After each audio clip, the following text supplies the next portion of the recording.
Jeremy, Tom Hitchcock, how are you? I'm doing all right, Tom. Thanks for bringing me on. Oh, thanks for accepting the invitation.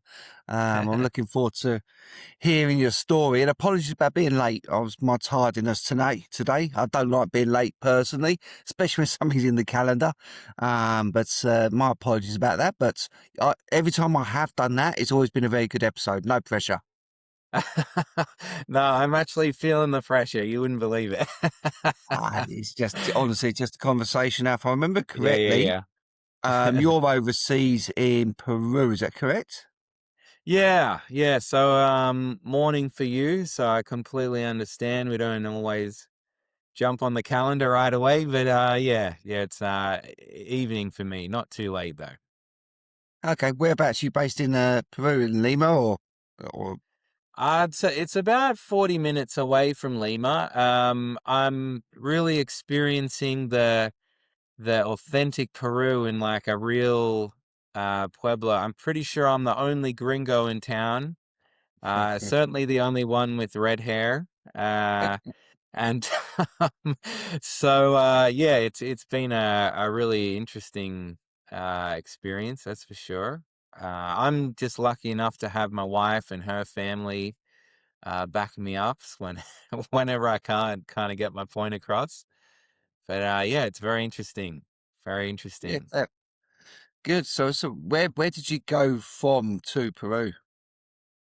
Well, I grew up my whole life in Sydney in Australia, except for a few years I lived in Canada. So this is the third country, but like, yeah, the last couple of years have been a blur. I got married last year, and then by May, me and my wife are on our way to move here.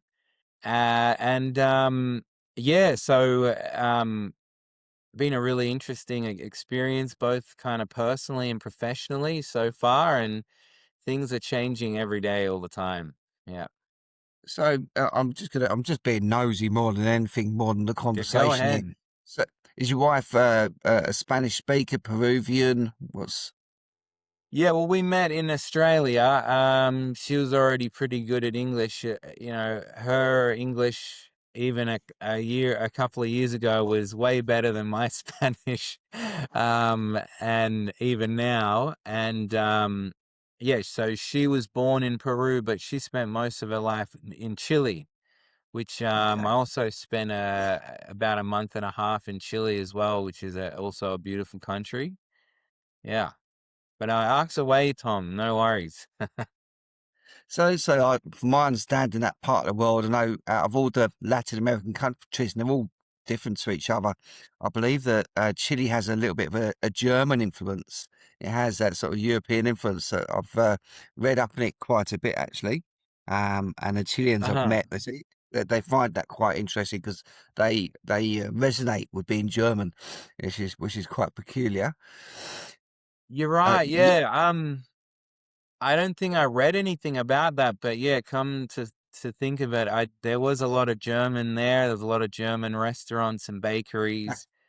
Um, yeah, it's certainly kind of the very kind of business orientated there. Kind of much kind of um higher wages, higher cost of living. So yeah, but probably not as much as a lot of European countries like Germany. So I could imagine why they're kind of drawn there for sure. that's interesting that you Yeah. were unaware, and a lot of people are unaware of that sort of connection. But in retrospect, you can think, "Oh, man, there was a few German restaurants about. There was a Yeah, for real. like now Yeah. I come to think about it." And with Peru's on my bucket list. I think it's on a lot of people's bucket list for similar-ish reasons. But have you ever read a book called The Celestine Prophecy? The Celestine prophecy isn't familiar. No, is that based in Peru? Yeah, it's it was a big hit in late 90s. I think early Okay. 2000s. And they go, quite an interesting route it goes through Peru.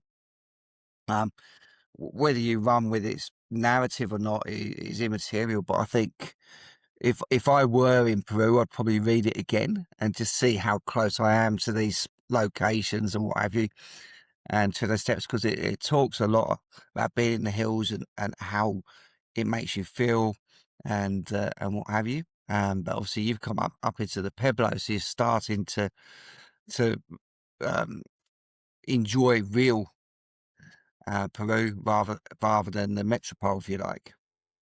Yeah, I mean, amazing people. Like, a lot of people were actually telling me to kind of watch myself, in these towns. But to be honest, everyone kind of treats. I think they're a bit protective because I'm the only kind of white guy. I'm the only, so they always, yeah, they really go out of their way to help me, and they're very interested in kind of where I'm from as well. And yeah, I'm just talking about kind of the local markets here. And then when you go into Lima, it's just like any other, major metropolitan area. Some The one thing you'll be blown away with is the food is incredible. You definitely can't go wrong with the food. And I went on a big trip where I started kind of in the Amazon River, so kind of really low-lying lands in the Amazon rainforest. Saw uh, a whole bunch of animals and spiders as big as dinner plates. And then I went all the way to the tops of Cusco, which is about 12,000 feet above sea level. So, that's through Machu Picchu. And I'm sure that book would have touched on a lot of the different ruins and stuff around there. But when I lived in Canada, that was, the highest mountains where I did a lot of snowboarding was a good 6 or 7 thousand feet. But the city itself was 12,000 feet, and yeah, it's totally different world up there as well. So really interesting as well. Yeah. So, and listen, Canada's a nice bucket list as well. We've already made the comparison between the two, in how this city is near double as high as some of the skiing mountains you were doing. But how does this make you feel about Sydney? Sydney's pretty flat compared. Yeah. Yeah, for real. For sure. Sydney, I certainly miss the beaches, but from what I hear, the weather hasn't changed much since I left. It's still a lot of rain, which, It's it sunny at the makes me moment. wonder. It's sunny the last few days, so we'll take Oh, that. beautiful. I mean, when I was growing up in Sydney, I mean, that's when there was a big drought, and there was very little rain. But now there used to be that's something you'd make fun of people from Melbourne about, that they're battling the rain all the time. But now it seems that's really bit us on the on the behind, because now we seem to be the one with all the rain. So but yeah, with Sydney for sure, I miss the beaches. I miss the road trips. If you think, Silverwater Road or the M5 traffic is bad, you should give the road to Lima a try. You'll be yeah, you'll be pleasantly surprised when you go back to Sydney. So yeah. Yeah. Okay. Well, actually, just Um, an interesting fact. I remember this before I came to Sydney myself from the UK. Is that Sydney gets twice as much rainfall than London. So, wow. but Wow. obviously, if you think about it, London's a little bit more drizzly. This is a little bit more heavy, and so it factors in that way. It makes a bit more sense. Um, but yeah, Yeah, I but mean, it isn't like Melbourne that has four seasons in one day. yeah, That's still that's maintains. right.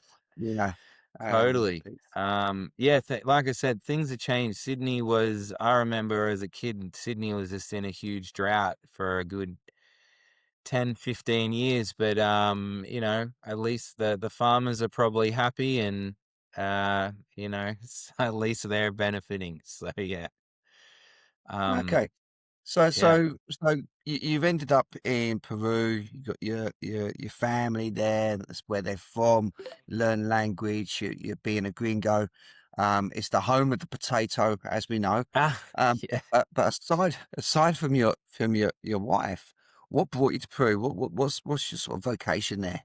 What's your journey? Well, yeah, I mean, it was interesting. When I came over to Peru, I was working on an international conference for the natural gas industry, and very international. It, the venue was in Beijing, but very kind of uh, smooth kind of split of different regions from Africa and the US and from Europe. Just basically a very kind of global energy event. And for that reason, that the time zones weren't really an issue. Even though my team was based in Australia, we were a very small part of a Fortune 100 company.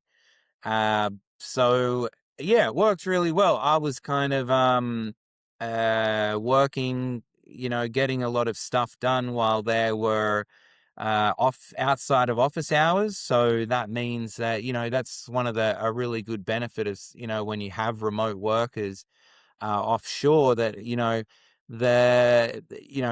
manager can wake up and there's a bunch of stuff done that wasn't done when he clocked off for the day.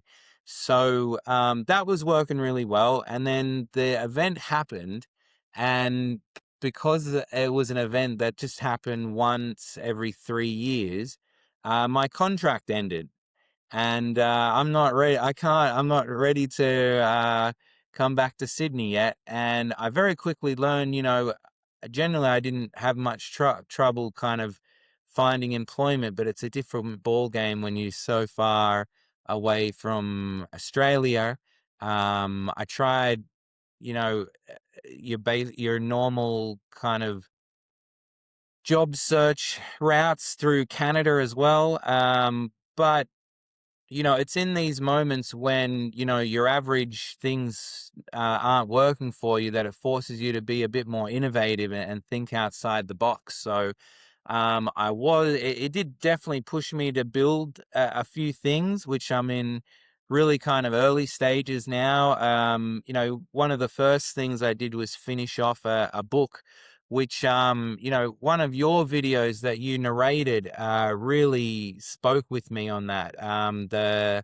The video, The Power of Investing in Yourself, that Mhm. you narrated that, Yeah. unlocking your full potential, touching on dopamine and the currency of attention, and that is really interesting to me. So no wonder you got some great feedback about that. But as someone that I was diagnosed with ADHD at 4 years old. So when it comes to attention and dopamine, it definitely plays a really big role. Ask anyone that's kind of been through the whole medication gambit, and schooling and with ADHD.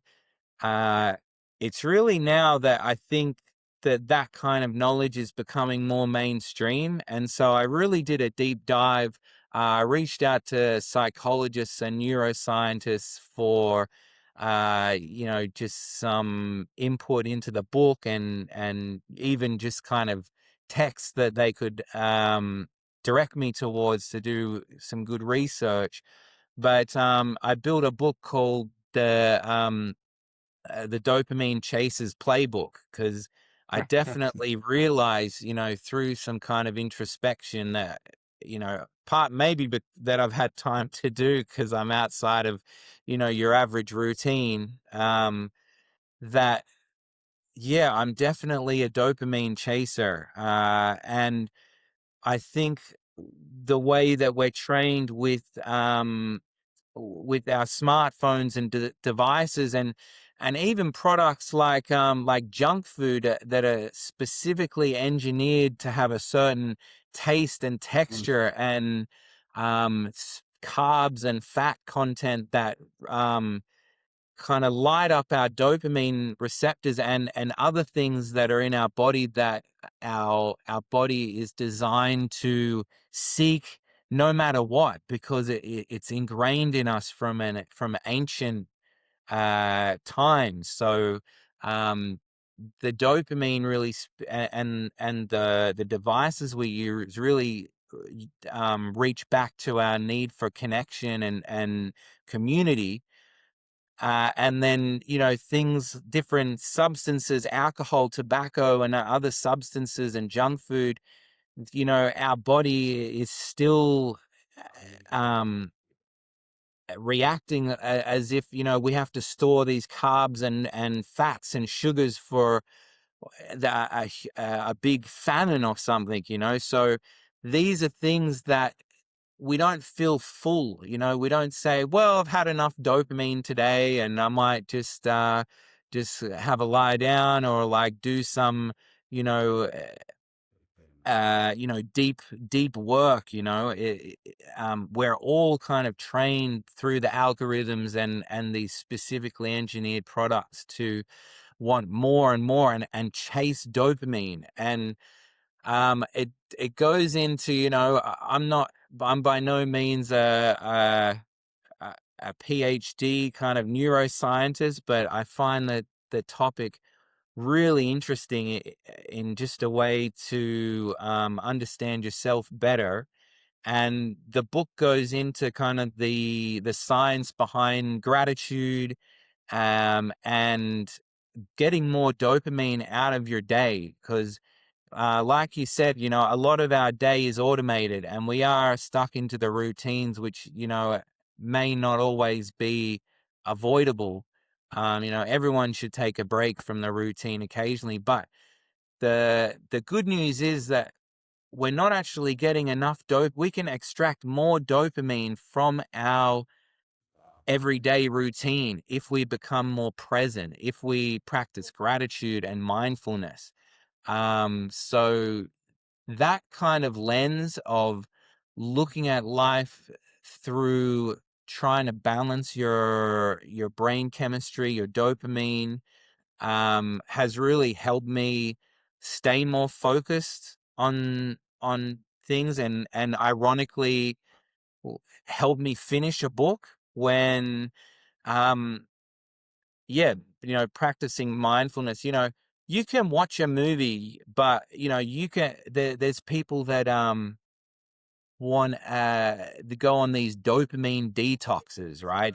It's kind of a trendy thing, which I see the what they're trying to do, but I've heard of people like avoiding music, and even movies can be so rewarding, but you have to do it with purpose. So if you're going to listen to music, sit down and listen to music and don't do anything else. If you're watching a movie, make sure it's got some kind of nutrition for your mind, for your philosophy, and actually watch it. Don't scroll on your phone.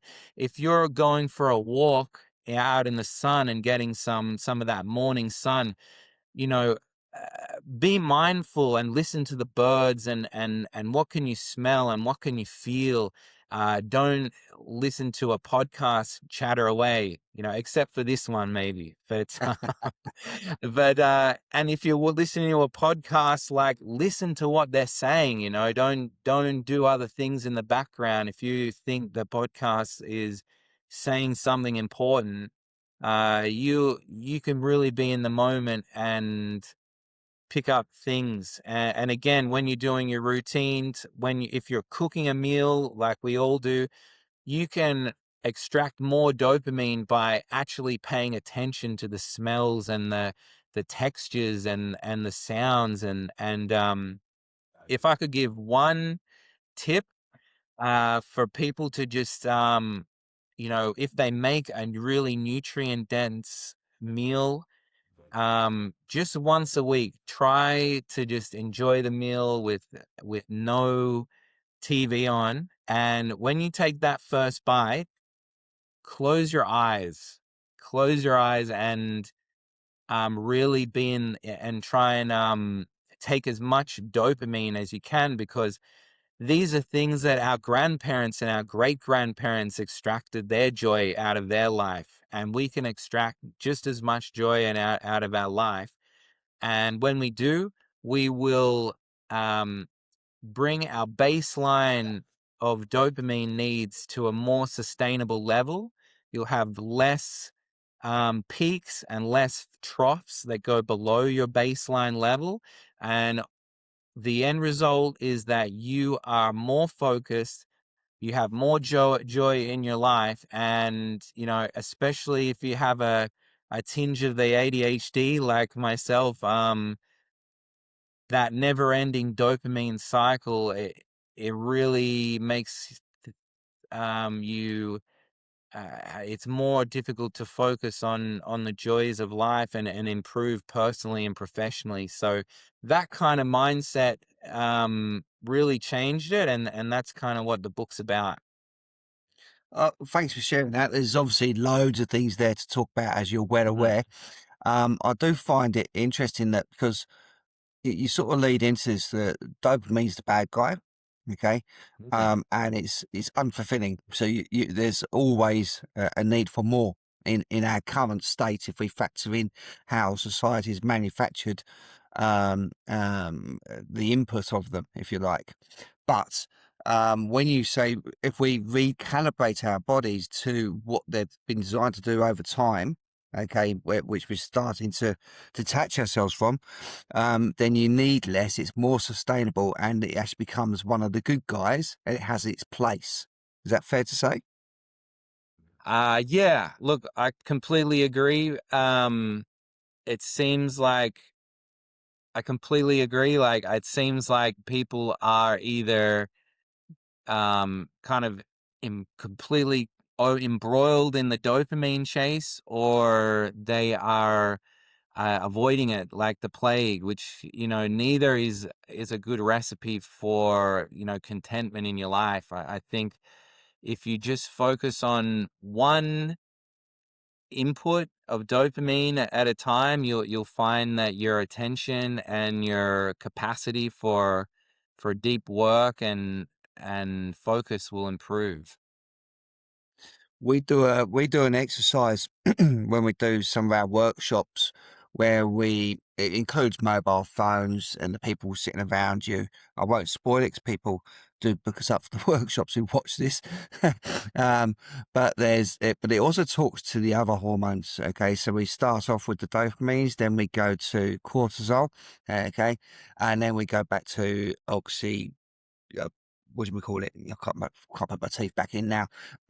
So it talks to the other hormones and the similar effects it has, and which ones are healthier, and how to obtain those. And I think we do still have a fixation with dopamine. Mm. It's something we probably don't want to admit we've got some sort of addiction to. Okay, because if we're not getting it from our phone, excuse me, excuse me, that's better. Then we're suffering a cortisol because we're not connected to scrolling, we're not connected to the internet. We something's gone wrong there, and we need to adjust to where we're topping ourselves up constantly.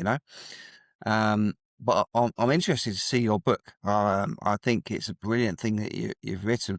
When does it go live? When is it published? If it hasn't been already. Yeah. I published it a couple of weeks ago now.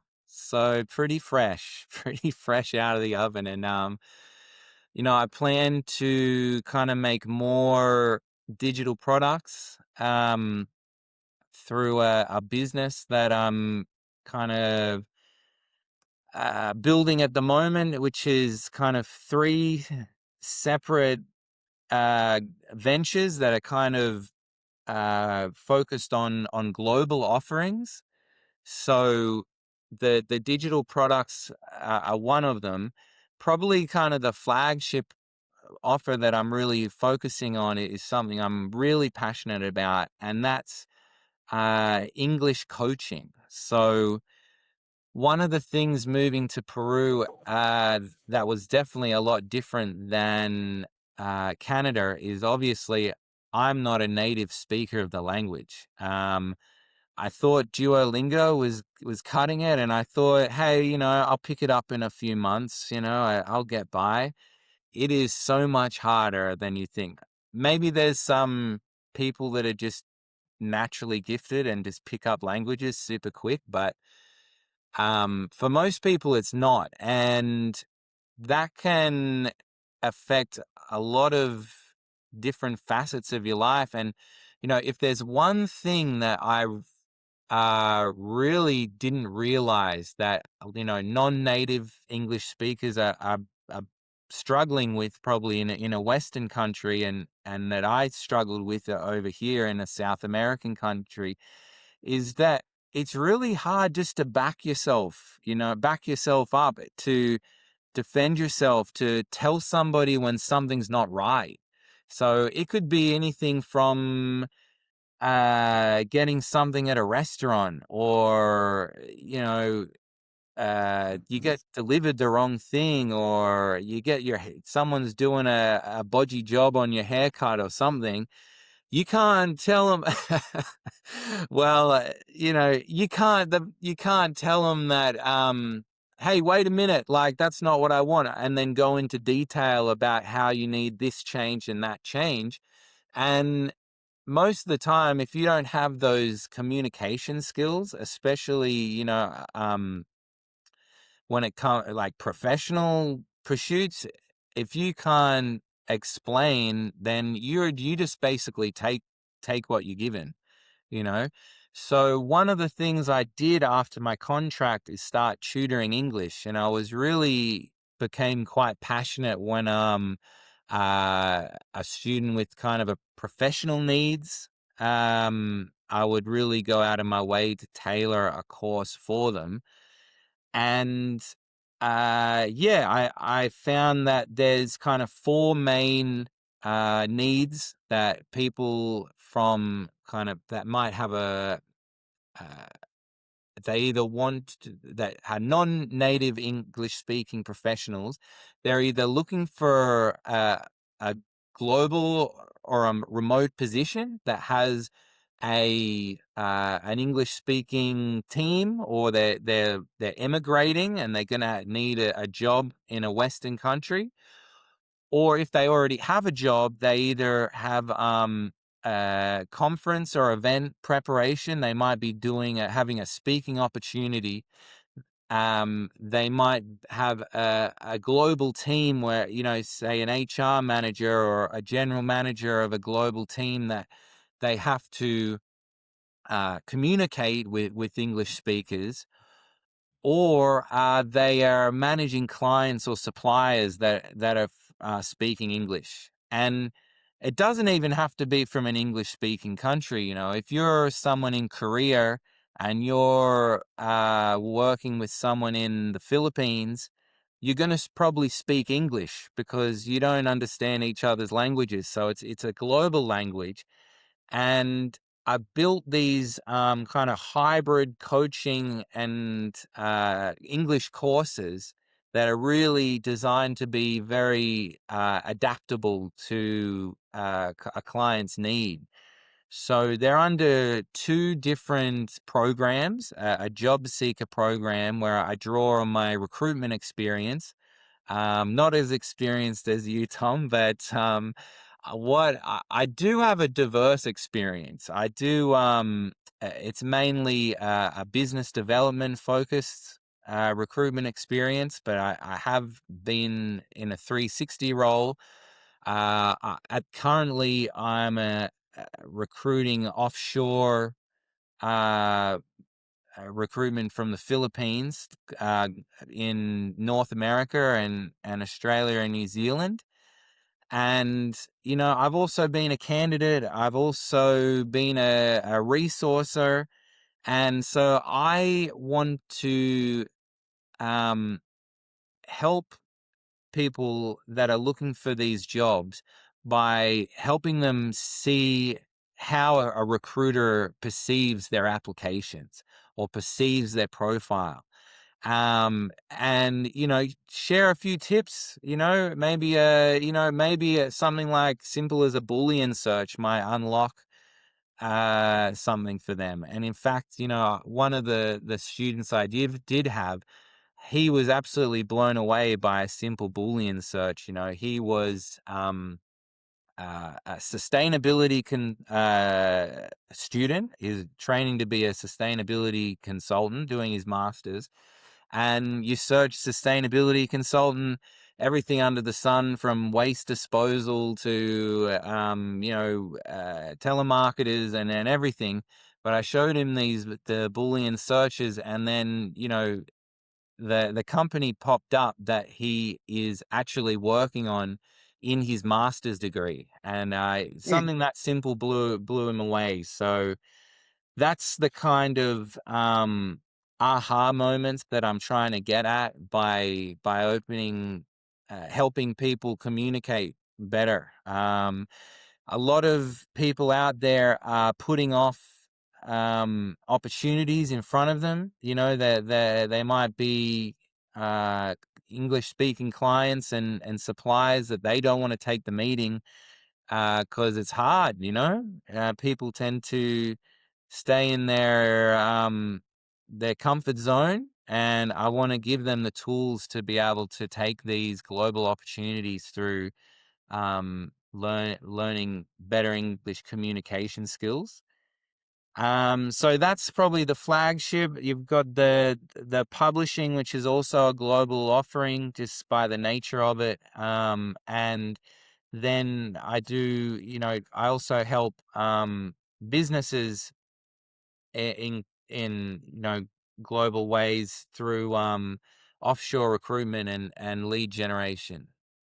So that's all under the Hilltop Professional kind of banner that I'm just been getting really focusing on in the last few months, of probably the last month. Yeah, it's interesting. Thanks for sharing. And communication is a big point. I think even if it's internal communication with ourselves and understanding ourselves, but also those around us, you're in a Pueblo where people, you're struggling to pick up their language as quickly as you would like. Maybe you could just teach them English and it doesn't matter. Get them on your course. But I love what you're doing. Anybody listening to this, because we're wrapping up now, and they would like to make contact with you, what would be the best route for them to reach out to you, Jeremy? Probably connect with me on LinkedIn. That's probably the quickest way. Or there is a website, hilltop-pro.com. You can book in a video call. You can email. You see my WhatsApp number there. Jump on the email list. You'll get an email soon. I'm just kind of uh, just putting out general tips for people to nail interviews, to communicate better. Things like that, and just trying to provide a bit of value more than anything. Yeah, perfect. Okay, well, listen, but when we do go live for this, make sure you put those contact details in the comments on the YouTube component. It's a little bit harder, obviously, on Spotify and Apple. But aside from that, thank you very much for your time, Jeremy. Mate, thanks very much for the opportunity. I really enjoyed it. Thanks, Tom. Hello again, I am Mr. Purple. Thanks again for watching this video. If you like my videos, if you like what we try to do here, please subscribe if you haven't done it already. The other thing that's very popular right now is the t-shirts, the Mr. Purple t-shirts. There's lots of people wearing these at the moment. You can grab yours on our website, copying this link below. So once again, thanks for listening. We love your feedback. Engage with us and speak soon.